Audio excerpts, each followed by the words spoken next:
When I think about how many hours in my life have been spent playing video games, I don't know whether to celebrate or sigh. Ultimately, these games at their best offer us a chance to inhabit another world. And given the current state of ours, it's no surprise the games industry is as successful as it is. I also believe it is better for the mind than passively watching television. And how many hours do people spend doing that? I've been gaming since around 2000s. The changes I've seen in the video game space are nothing short of astounding. Of the hundreds of games I've played, there's one that I've spent the most time with that holds a special place in my gamer's heart: Skyrim. Skyrim is undoubtedly one of the most iconic games in gaming history, with over 60 million copies sold across various platforms. While exact sales numbers aren't always disclosed, available data places Skyrim as the 8th best-selling game of all time. What makes this even more impressive is that it's one of only 2 single-player games to claim a spot in the top 10. Even today, over a decade after its release, Skyrim boasts a vibrant community with around 20,000 concurrent players on Steam alone. Few games have achieved such lasting popularity, which leads me to a fundamental question: why does Skyrim continue to capture the hearts of so many? Skyrim really is a title that needs no introduction. Nevertheless, here goes. Skyrim is an action-adventure role-playing game set in the mountainous region of Tamriel, itself a larger region covered in other games. Players can interact with non-player characters, explore caves and dungeons, and complete quests, including saving the world. Like all recent Elder Scrolls games, the player starts as a prisoner, who is thrust into a larger-than-life situation. Players can use swords, bows, maces, magic, and more to defeat foes, which range from wild animals to evil warlocks. There are 15 factions if you own the Dragonborn downloadable content, including thieves, fighters, vampires, vampire hunters, and mages. There's a massive amount of content, well over 230 hours and up to 500 depending on who you listen to. Because of the Radiant quest system, which generates new quests, the game literally never ends. There's always another person to help, another camp of evildoers trying to summon Daedra to smite, and another warlord to appease. Oh, and there's dragons, and many of them need slaying too.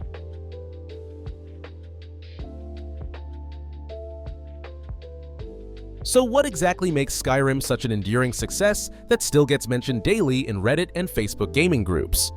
As a lifelong gamer, I'm going to take a crack at explaining. First and foremost, it provides freedom. To be a mainstream gamer in the 2020s is to be coddled and shown exactly what to do next. Games are big business, and the big gaming companies want as much of their players' time and attention as they can get. If you play long enough, you are likely to give them some microtransaction money.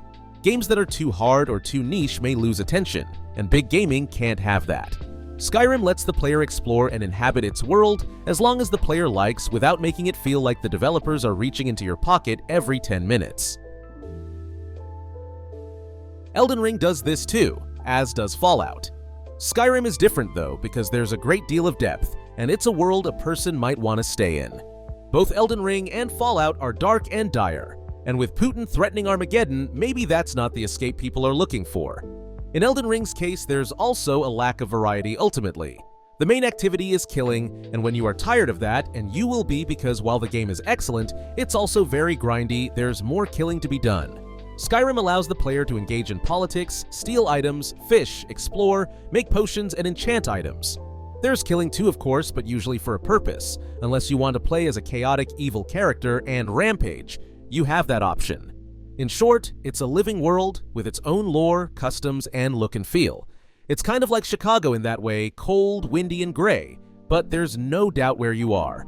Stay as long as you like without being hassled to buy the latest battle pass. So, Skyrim might be the best game for me, but that doesn't mean I think it's flawless. Take Skyrim's combat system for example. Despite being a core aspect of the game, it feels clunky and underwhelming. Melee combat lacks weight, which makes attacks feel unsatisfying. Pair this with the simplistic enemy AI, and battles often devolve into mindlessly spamming attacks to defeat foes. Occasionally, you may need to block or dodge to avoid a hit, but these moments rarely feel engaging. On top of that, spamming health potions can trivialize most encounters, further diminishing the challenge and strategy in combat. While using magic can be exciting for someone playing the game for the first time, the lack of proper scaling and the clunky transition between spells can quickly turn it into a frustrating feature. Misuse, which is likely to happen often, can end up harming your allies. You'll frequently witness your followers getting injured or even killed due to this shortcoming in the game. As you level up in Skyrim and improve your skills, you'll grow into a more powerful character. However, one issue will persist. The combat system remains unchanged. For a game like Skyrim, this can be seen as a significant drawback. Yet, despite all these flaws, Skyrim continues to be the best game for many, including myself. Another significant shortcoming of Skyrim that I'd like to address is its weakness in role-playing. While Skyrim provides plenty of dialogue options and allows you to choose whether to join various factions, sides, and guilds, the choices you make in these dialogues, aside from the Civil War storyline, rarely lead to significant changes in the narrative. Decisions you make while developing your character or events you experience have little to no impact on your interactions with characters you meet later. This lack of consequence prevents you from creating a truly unique personality for your character. For example, consider Baldur's Gate 3, one of the most acclaimed games in recent years which has revolutionized this aspect of role-playing. In Baldur's Gate 3, your actions and decisions shape a distinct personality for your character. The consequences of your choices become evident in later interactions with other characters. The game consistently holds you accountable for your past actions, and the progression of the story is directly influenced by these outcomes. Unfortunately, in Skyrim, this feature remains weak, except for the Civil War storyline. Some might argue that comparing Skyrim to Baldur's Gate 3 is unreasonable, given the years these two games were made. While they may have a point to some extent, we can say that certain games released around Skyrim's time demonstrated exceptional role-playing features. The best example of this is Fallout: New Vegas, another game developed by Bethesda. Thanks to its deep role-playing elements, this game made a significant impact during that period and set new standards for role-playing in games. Bethesda could have possibly implemented similar features for Skyrim as well. Still, despite all these weaknesses and criticisms, the focus of this video is why we continue to play Skyrim and can't seem to leave it in the past. The nostalgic feeling Skyrim evokes every time I play it is one of the reasons I keep coming back to it. Let's delve into some of these aspects. Skyrim is still beloved today because its strengths in role-playing overshadow its weaknesses and offer features that many RPGs do not. There's a unique sense of freedom in Skyrim. In this game, you're never forced to do something you don't want to do. You can exist in the world without completing many quests, interacting with countless characters, or even visiting certain locations. If you take it a step further and use mods, you don't even have to start as the Dragonborn. You're free to play any character you want and pursue nearly any profession. A traveling merchant, a petty criminal, a big game hunter, Skyrim provides satisfying gameplay loops without forcing you into a specific narrative. This aspect makes Skyrim a game you can return to over and over again. There's always something to do, always a new character to play, and most importantly, always a dungeon, cave, or enemy you haven't encountered yet. Skyrim is like a road where the horizon is visible but always just out of reach. Skyrim is still being played today because it's an older game that can run on almost anything. You don't need a next-gen console or a powerful PC to play it. This makes it accessible to many people who might otherwise not have the means to enjoy such games. Especially when you enhance it with mods tailored to your system's capabilities, it opens the door to an entirely different experience. Over the past decade, few games have managed to rival Skyrim's unique appeal. While major RPGs like The Witcher 3 and Cyberpunk 2077 from CD Projekt Red have made a massive impact, they offer fundamentally different experiences once you go beyond the surface. These are meticulously crafted narratives designed to be played as the developers intended. Polished, linear journeys with limited player agency. They're not the sprawling sandboxes that Skyrim offers, where you can truly create your own story and shape events as you see fit. The few titles that come close to Skyrim's freedom are limited. Bethesda's own Fallout 4, while somewhat similar, received a mixed reception, lacking the same universal acclaim. Meanwhile, Grand Theft Auto 5, another juggernaut in gaming, has carved out its own path, but leans more heavily into multiplayer and a distinctly different tone. Skyrim's enduring charm lies in its unmatched ability to blend open-world exploration with player-driven storytelling, a formula that remains largely unrivaled. For all its flaws, Skyrim feels less like a game and more like a living digital world that you're stepping into, one that gives you the freedom to do whatever you want. I'd argue that no other open-world game has managed to replicate the same convincing sense of scale that Skyrim achieves. The way it uses clever design tricks to make its relatively small map feel vast and expansive is nothing short of remarkable. But for me, what truly sets Skyrim apart is its unparalleled sense of place. It's a game where you can't easily identify a single primary verb, no one action defines the experience. You're exploring dungeons, trading in towns, battling dragons, picking flowers, or simply wandering through the wilderness, all without ever losing the game's cohesive sense of identity. That seamless blend of diverse activities, all grounded in a world that feels alive and interconnected, is what keeps me coming back time and again. Lazy dialogue writing, repetitive dungeons, limited NPC and building counts in cities. These might be overwhelming criticisms for an open-world game today.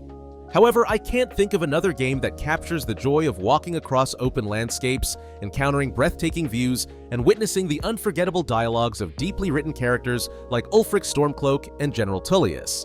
In fact, one could argue that Skyrim is the game where the depth of the Elder Scrolls universe is most evident. I can say I've spent hours reading the in-game books.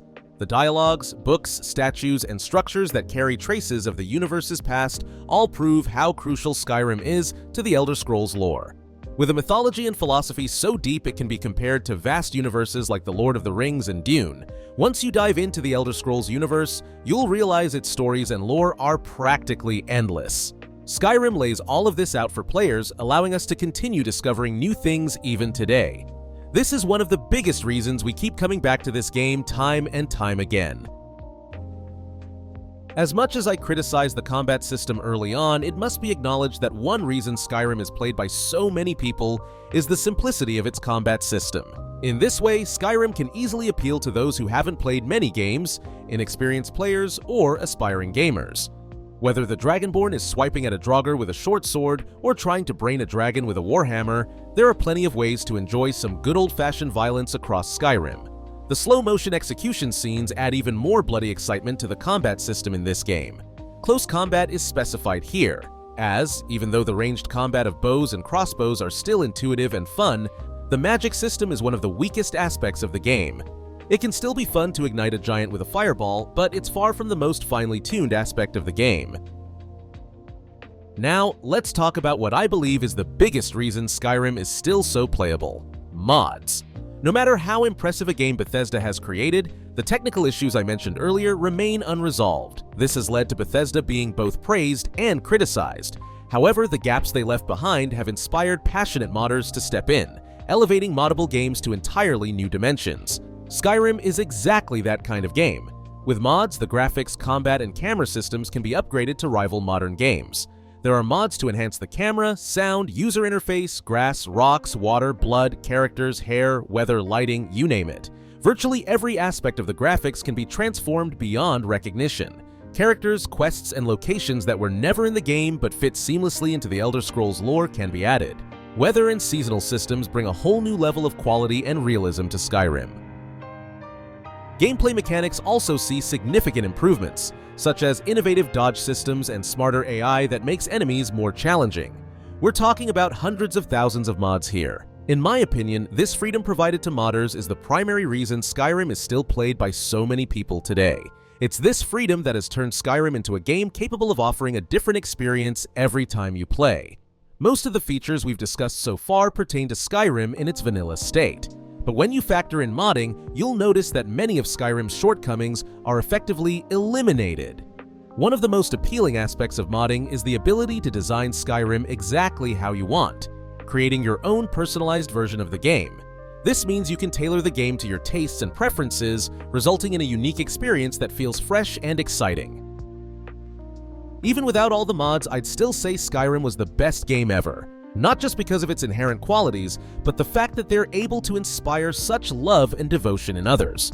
No wonder Bethesda hasn't been too worried about making another Elder Scrolls game, considering Skyrim is already unbeatable and getting better by the day.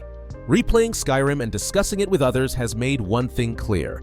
For many fans, the game's allure isn't about defeating Alduin or becoming the leader of the Thieves Guild.